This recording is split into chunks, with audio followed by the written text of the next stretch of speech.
All right, YouTube, it's the next day. We just got, it was too late last night to shoot any good video, and the sawdust was everywhere yesterday. The wind was just epically stupid. I actually put the drone up in the air to get a picture of this pile because it's so difficult to gather how big it really is, just based on what's out here. So up in the air, the pictures came out pretty epic, so we'll get them stitched in here. So let me get this flipped around and I'll tell you everything that we just did yesterday.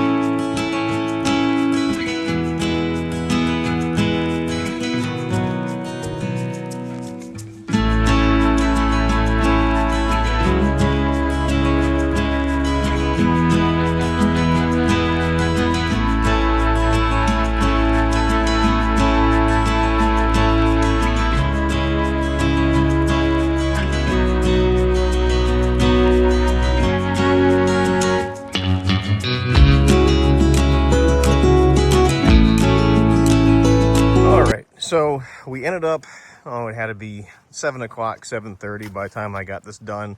And talking with Bob yesterday, he said that this was actually 2 triaxle loads of logs.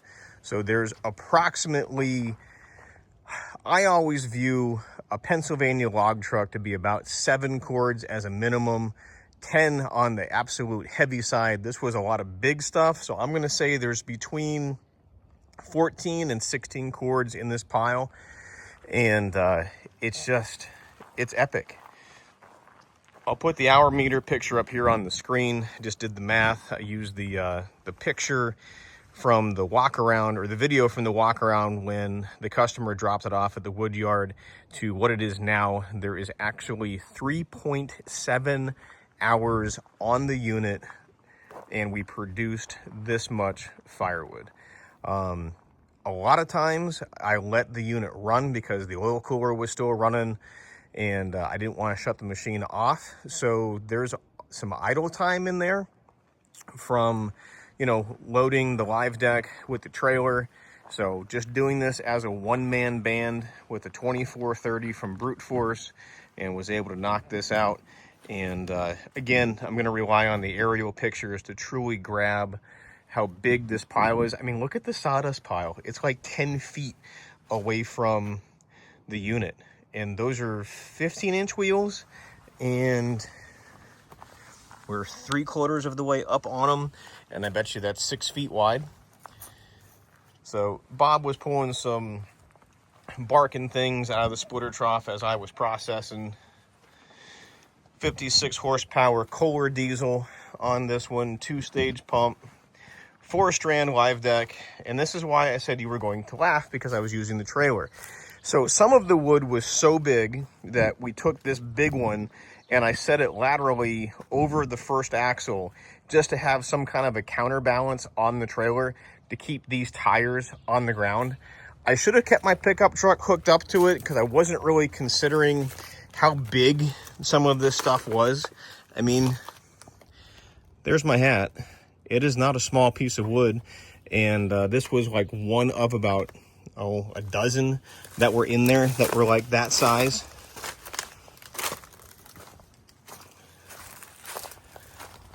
So there was some poplar that we pulled out of the mix. It's just crappy wood for us up here.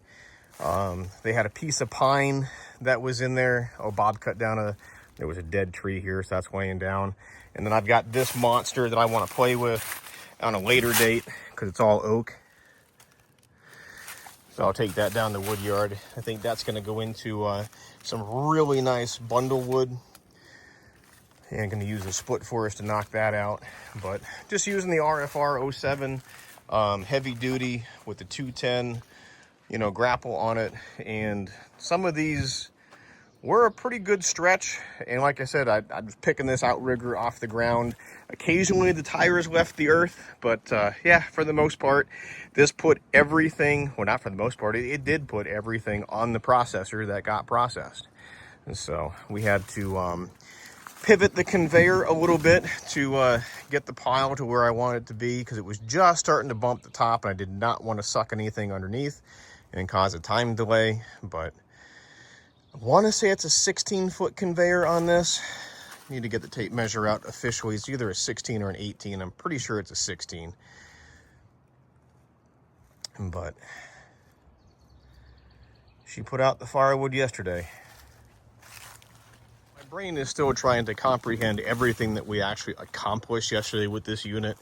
And I'll turn the key on here now just so you can attest that the pictures I posted earlier are actually true. It has to go through its little startup piece.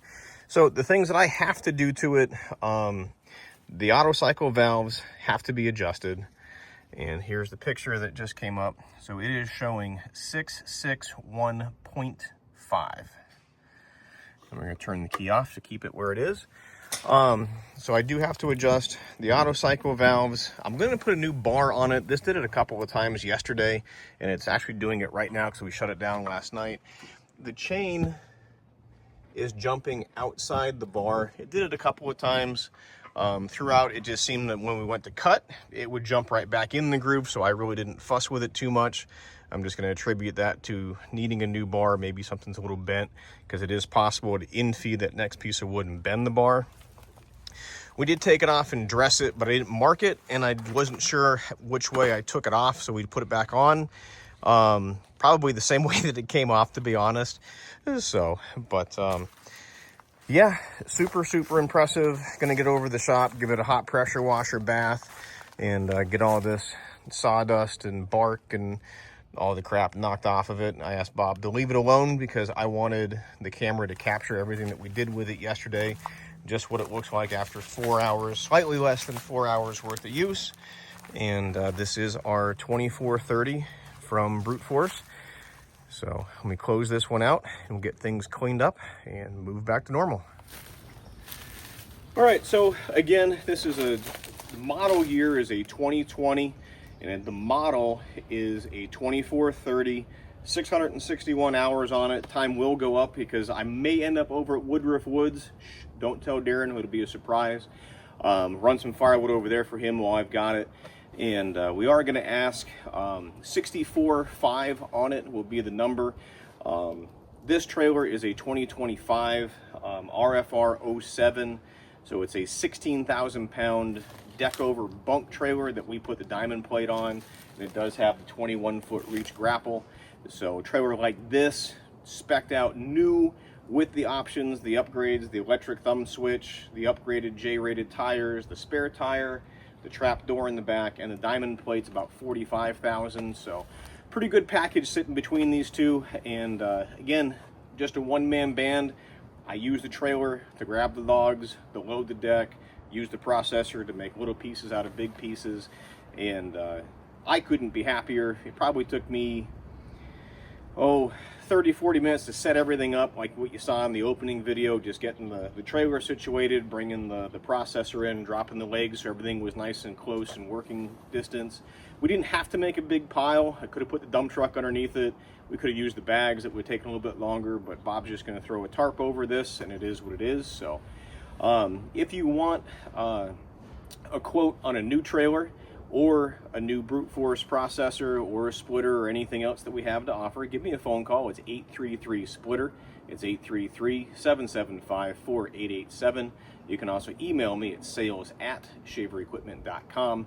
And with beautiful units like this, our motto is working hard to be lazy. Again, one-man band in under 4 hours produced up to about 16 cords worth of split firewood that is ready to be burned. You know, this season, it's done. Bob's just going to come in with a skid steer, take a scoop, take it over the house, load it up, be done, and go from there. But couldn't have done this much firewood without a nice unit like this. You know, you've seen my Logzilla machine. We've done a full cord in 10 minutes with that. Again, this was real world. big ugly stuff. There was some stuff that was so dog-legged and crooked on it, it was absolutely insane. So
is the aftermath after having pulled out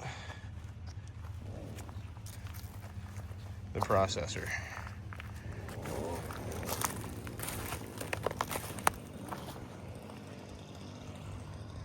That's pretty awesome.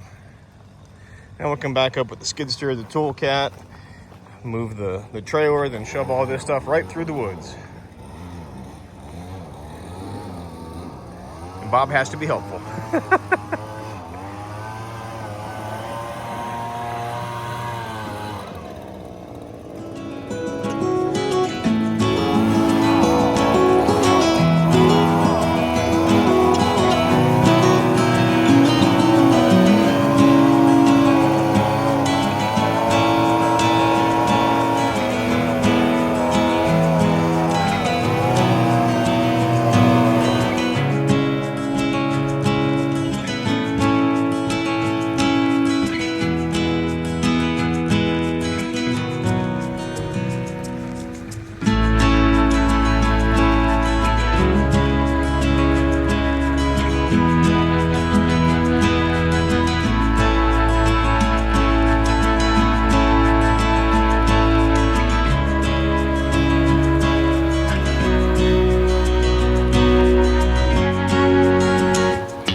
All right, YouTube, so in the course of 24 hours, we bought a processor sight unseen, made a very small pile of firewood here just to test that it does work, drove up to the neighbor's house, knocked out approximately 16 cords, 2 Pennsylvania triaxle log loads of pole wood, big ugly stuff, regular stuff, a pretty good mix was in there. That's why I'm comfortable with the number, saying that 4 hours, 16 cords, about 4 cords an hour with a 2430 as a one-man band. Very happy with that number. So we got everything moved back down here to the wood yard. So just wanted to do another closeout and just tell you our AM Machinery RFR 07 is a 16,000 pound bunk trailer that we went and put a diamond plate floor on. Did this handy trap door in the back. That way the grapple can nest nice and low. We did upgraded 17.5 tires that are J-rated and did a matching spare and rim mounted up on the front headboard. And we did the electric thumb switch. That way your hands just stay on the joysticks. You're not moving to grab that center grapple. A trailer like this is going to be about $45,000 as pictured here. Then the processor behind me is the biggest bar saw machine that Brute Force makes. Again, this one is a 2020 build date. The model is a 2430. It does have a 28-inch diameter cut, and then the 30 is a 30-inch stroke on the cylinder, so it's really nice for your boiler wood. This type of conveyor no longer exists. It's either a straight conveyor or the hydraulic fold over the top. Again, as you saw in the video, it does set up pretty easy. It does fold up pretty easy. It's a lot of weight behind the axle. Personally, I like the fold over. It brings all of that conveyor weight, you know, up on top of the tandem so you can really cruise down the highway. This one tows comfortably about 60, 65, you know, give or take. And we do have the bigger 56 horsepower diesel is in the 2430s. It is a 2-stage pump. We do have the auto cycle on it. And again, we have the 8-way star, the 8-way wide for like your boiler wood. And then we have that 16-way that looks like the Millennium Falcon from Star Wars, personal opinion. And it's a really, really nice processor. After using it yesterday, again, have a few little tweaks that I want to do to it, but again, I've only owned it for 24 hours, so now we're going to get it pressure washed, get it to spiffy clean, go through everything, tie up a couple wires and a couple hoses, really make it nice for the new owner. We are advertising this one on Marketplace, or will be advertising it on Marketplace for $64,500. We are located in Dallas, Pennsylvania. If you wanted to pick it up here, we can ship it nationwide for a fee. Just need to know where it's going. Which leads me to the next point. If I can earn your business with the sales quote, you can give me a phone call. It's 833-SPLITTER. It's 833-775-4887. You can also email me at sales@shaverequipment.com. We do use everything that you see on the website, which is shaverequipment.com. Everything here in the wood yard, from the Brute Force to the AM Machinery to the Split Force stuff to the firewood bags, our own bag racks, just everything. We use it in a daily business. So if you have questions, call me. When we do this quote for you, there's just different things that I go over. You know, the Halverson stuff from the 120, the 140, the 150, and now the new 160. Happy to answer those questions. And then Glenn is also coming out with some other things. There's like a shaver machine, which I told him he named it after me because we've been doing this for 10 years. Again, my own personal opinion, but it's kind of cool. You throw a piece of wood in and it does all your shavings for the cattle or for horses and stuff. So haven't seen one yet. We'll review that when that happens, but lots of things that are out there on the horizon. And again, would love the opportunity to talk with you, build you that custom quote so you get exactly what you need. And there are upgrades and options that make life a little bit easier. Because again, I do work hard to be lazy, so would love to hear from you. Give us a phone call, shoot us an email. Don't forget to hit that like and subscribe button here on the channel so you can stay up to date on everything we have going on. And we'll see you next time. Thanks for watching.